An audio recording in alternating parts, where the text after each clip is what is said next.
Hello প্রিয় বন্ধুরা, তোমরা সবাই কেমন আছো? আশা করি তোমরা সবাই ভালো আছো। আজকে আমি যে গল্পটা তোমাদের শোনাবো সে গল্পটা খুবই মানে স্যাড একটি গল্প হতে যাচ্ছে। তারপরেও তোমরা অনেক অনেক কিছু জানতে পারবে এই গল্প থেকে। তো চলো শুরু করা যাক। তো বন্ধুরা, আমার বাবা হচ্ছে পৃথিবীতে নেই। আমরা যখন দুই বোন ছিলাম, আমার ছোট বোনের বয়স ছিল 8 বছর, আমার বয়স ছিল 14 বছর। তো আমার মা ছিল হচ্ছে একজন হার্টের পেশেন্ট। আমার বাবা যাওয়ার পর থেকে আমার মার চিকিৎসা অনেক টাফ হয়ে উঠেছিল। আর মা হচ্ছে আমাদের দুই বোনকে মানুষ করতে যে মায়ের দিকে আর তেমন তাকানো হয়নি। মোটামুটি আমি 18 বছর কমপ্লিট করলাম, সেটা অনেক কষ্ট করে করার পর মার এই কষ্ট আর চোখে দেখা যায় না। নিজের দেশে থেকে কী বা কাজই করব, যেখানেই যাই সেখানেই সর্বপ্রথম হচ্ছে মানুষ দেহটাকে টার্গেট করে। অনেক কাজ ট্রাই করেছি আমি।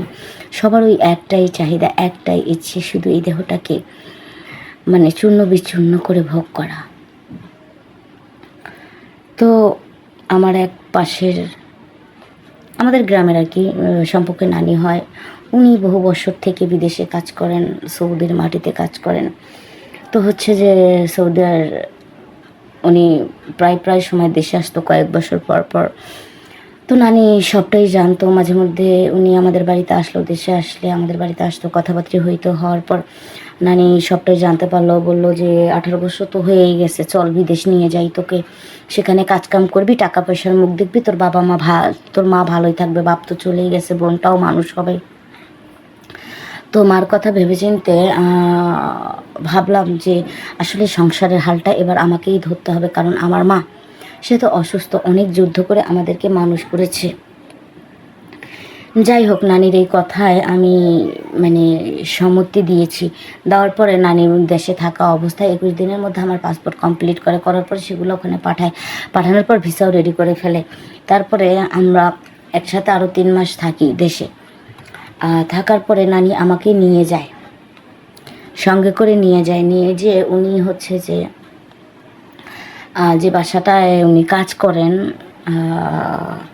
সেই বাসা থেকে কিছুটা দূরে, হ্যাঁ, কত 3-3.5 কিলো রাস্তা হবে, এমন একটা দূর থেকে আমার জন্য কাজের যেখানে ব্যবস্থা করেছে সেই বাসার ভিসা আনছে। যাই হোক, তো আমাকে প্রথম দিন যখন ওখানে নিয়ে গেল, প্রথম দিন নেমে হচ্ছে আমি নানির কাছে ছিলাম। নানি যেখানে থাকে, ওনার থাকার জন্য যে রুমটা দিছে ওখানে ছিলাম, থাকতে কোনো সমস্যা হয়নি। পরের দিন আমাকে নিয়ে গেল, আমার লাগেজ টাগেজ সহ সব কিছু, পাসপোর্ট সব নিয়ে জেনে যে বাসায় আমাকে নিয়ে গেল, সে বাসায় হচ্ছে ওনারা বাপ ছেলে হচ্ছে 3 জন, এক বাপ 2 ছেলে আর হচ্ছে মহিলা ছিল।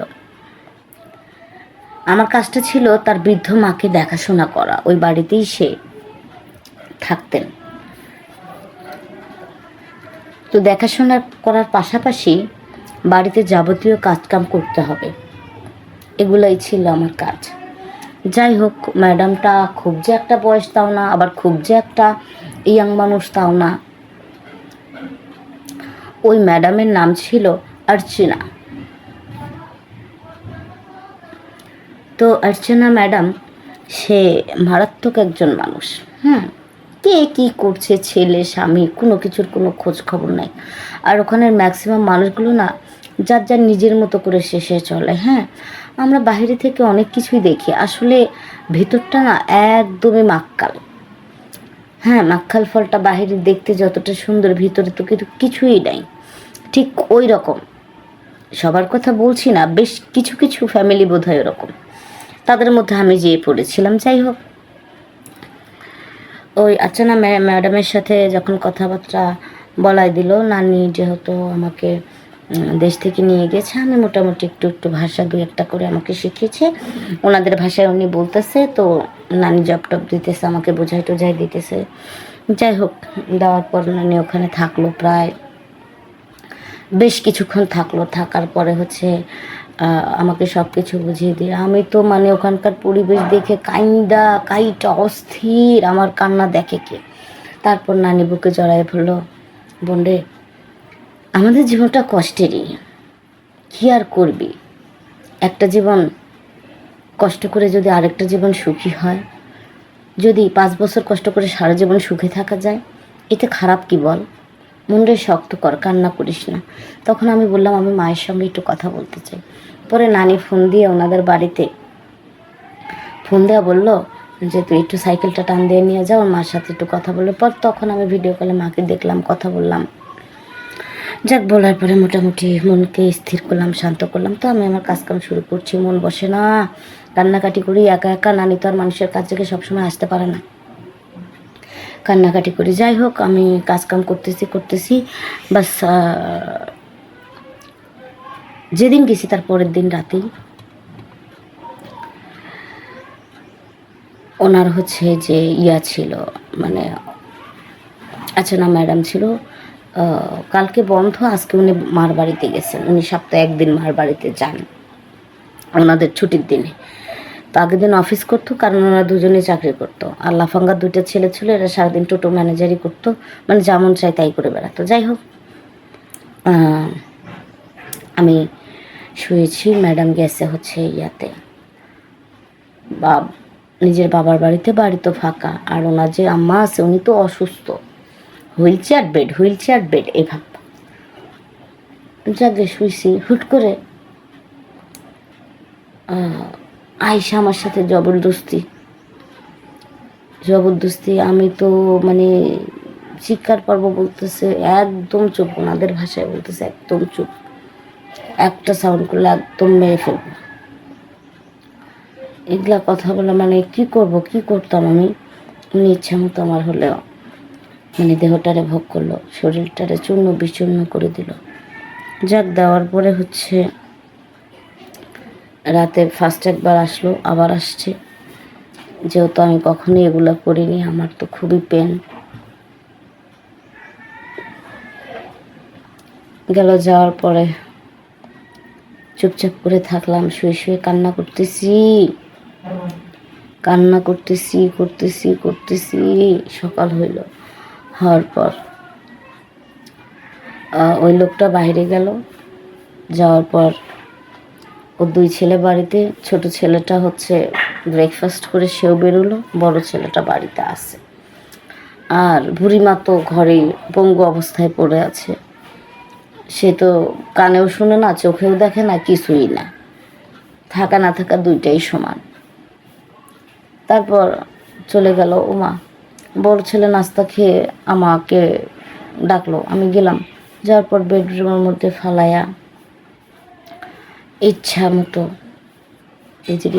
আমার দেহটাকে মানে চূর্ণ বিচূর্ণ করে এভাবে ভোগ করলো। করার পর সেটা গেল, সেদিনও গেল। নানি আসে না, কান্না করতেছি। আমার হাতে নতুন কোনো মোবাইল নেই, কীভাবে যোগাযোগ করব, কিভাবে ফোন দিব, কারণ আমি তো বাড়ি থেকে কোনো মোবাইল নিয়ে যেতে পারিনি, আমি তো একটা গরিব ঘরের সন্তান। যাওয়ার পর সেদিনও গেল। যাওয়ার পর ছেলেটা চলে গেল, ছোট ছেলে আসলো। আয়শা মনে করো যে আমার এইটা দে, আমার ওইটা দে, আমার এইটা দিয়ে দিলাম, সব কিছু আগায় ভাগায় দিচ্ছি। কাঁদতেছি, কাকে দেখাবো এই চোখের পানি। সেই ছেলেটাও আমাকে ছাড়লো না। আর ওখানে না মানে কি বলবো, কোনো প্রতিবাদের ভাষা কিছু বলার মতো কোনো মানে সোর্স নেই। যারা এগুলো শিকার হয়েছে তারা বলতে পারবে। অঝরে কাঁদতে থাকলাম, 3 দিন পার হয়ে গেল। যাওয়ার পর আমার নানি আমাকে দেখতে আসলো, আমি নানিকে সবটা শেয়ার করলাম। নানি এই ঘটনা, আমি এখন কি করব বলো, আমার তো সব কিছুই শেষ।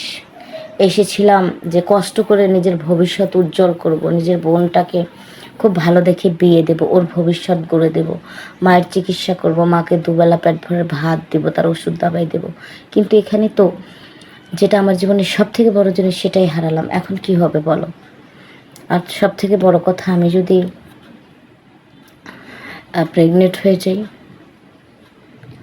তখন নানি আমাকে বললো, বোন রে, বিদেশের মাটিতে এগুলাই হয়। আমাদেরকে মানুষ এখানে টিস্যুর চেয়েও খারাপ কোনো বস্তু মনে করে। আমাদের মানে একটা কাগজের মূল্য আছে, আমাদের দেহের বল মনের বল কোনো মূল্যই নেই। যা হবার হয়ে গেছে, ফেরত তো আর পাবো না। ওদের বিচার কে করবে? ওপরওয়ালা একজন আছে, সে করবে। ঠিক আছে, তুই এখন থাক, আমি বিকালে আসব। তো বিকালে অফিস থেকে স্যার ম্যাডাম আসার আগেই নানি আসছে। আইসা কিছু ইঞ্জেকশন আইনা আমাকে দিয়ে দিছে, দেওয়ার পর কিছু মেডিসিন দিছে আমাকে, বললো এগুলা খা, আশা করি কিছু হবে না। আর সাথে আরেকটা কথা তোকে বলে যাই, এটা আমার নানি আমাকে বলল, যা হবার হয়ে গেছে, এবার তুই সবার সাথে ভালোভাবে মিশ, এবার টাকা কামাতে হবে। কারণ ইজ্জত হারাবো, সম্মানও হারাবো, বিনিময়ে কিছুই পাবো না, তা তো আর হতে পারে না। এক জায়গায় হারাইছিস, এক জায়গা থেকেই সব কিছু নিয়ে যেতে হবে। নানির এই কথাটাকে মাথায় নিলাম, নেওয়ার পর সবার কথা চিন্তা করলাম। চিন্তা ভাবনা করার পরে ওদেরকে ওদের ভাষাই বোঝাতে থাকলাম, ওদের সাথে তাল মিলিয়ে চলতে থাকলাম। ফলে মাসে আমি অনেক অনেক টাকা ওদের কাছ থেকে নিতে পারতাম। যাই হোক, সব তো শেষই হয়ে গেল। এই বুদ্ধিটাকে কাজে লাগালাম। এভাবেই 3.5 বছর আমি ওদের ওখানে ছিলাম। বাপ বেটা সব কয়টার কাছ থেকে টাকা উসুল করেছি। তো গল্পটা তোমাদের সঙ্গে শেয়ার কেন করলাম জানো? বিদেশের মাটিতে যারা যাবা, যত যাই হয়ে যাক, বিদেশি সততা বলতে কিন্তু কিছু নেই। যারা যাবা অবশ্যই নিজেকে প্রস্তুত রেখে যাবা। এটার জন্য তোমরা সবাই রেডি হয়ে যাবা। এছাড়া বিকল্প কোনো রাস্তা নেই। যদি থাকে কেউ তোমাদেরকে বলে, তাহলে আমি গ্যারেন্টি, আমি তোমাদেরকে বলছি, এটা সম্পূর্ণ মিথ্যা মিথ্যা মিথ্যা মিথ্যা মিথ্যা। অবশ্যই তুমি বা তোমার দেহ অবশ্যই হেনস্থার শিকার হবা। ইজ্জত ফেরত আর আনতে পারবা না। তোমার ইজ্জত ওখানে তোমাকে রেখে আসতে হবে। তাই বুঝে বুঝে সামলিয়ে পা ফেলো। কারণ সবাই সব কিছু মেনে নিতে পারে না। গল্পটা সম্পূর্ণ একটি সত্য ঘটনা। সবাই ভালো থেকো, সুস্থ থেকো। আজকে এই পর্যন্তই। Bye bye and take care.